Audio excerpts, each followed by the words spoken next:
Tilgængelighed handler om at byde velkommen. Hvordan byder du velkommen? Og hvor mange vil du byde velkommen? Hvorfor ikke alle? I Danmark er ca. 1 million mennesker berørt af et handicap. Måske fordi de har astma eller allergi, eller svært ved at gå, eller fordi alderen har gjort synet eller hørelsen lidt dårligere, end den var engang. Det er jo klart, i og med at vi lægger tingene til rette for gæsterne, også dem med særlige behov, så er vi blevet tilgængelige for en større gruppe gæster, end vi har været tidligere. Vi bliver ældre og ældre. Faktisk er der rigtig mange, der kommer til at fylde 100 år, og vi får mere fritid, og vi vil også gerne ud af vores boliger og ud og bruge samfundet. Holde ferie, gå på restauranter og gå på museum og være aktive. Og det er så også med til at give os et godt liv. For mennesker med handicap er information om adgangsforholdene til din virksomhed en nødvendighed.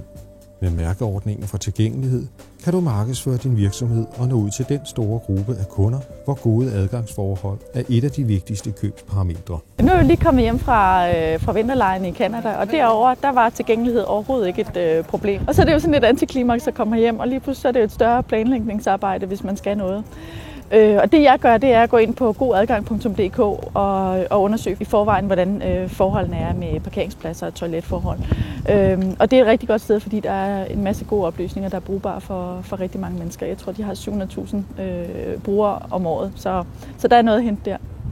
En kørestolsbruger vil ikke planlægge en tur i byen, uden først at vide, om en kørestol kan komme omkring.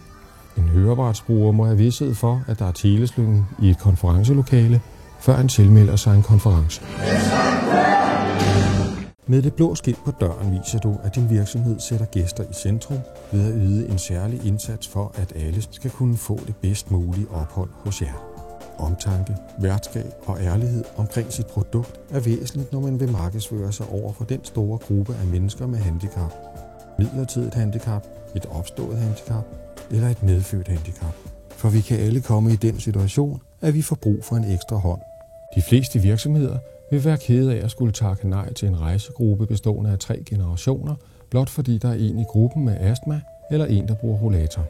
I den benhårde konkurrence, der er i dag om kunderne, er der ikke råd til at overse behovet for tilgængelighed.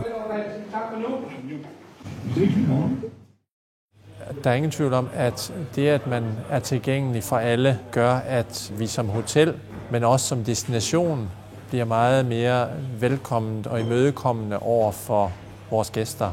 FTA hjælper dig gerne i gang med salgsarbejdet og briefer sælgere eller marketingsfolk om forhold, som man bør tænke på. Hør mere om mærkeordningen og hvad vi kan gøre for din virksomhed.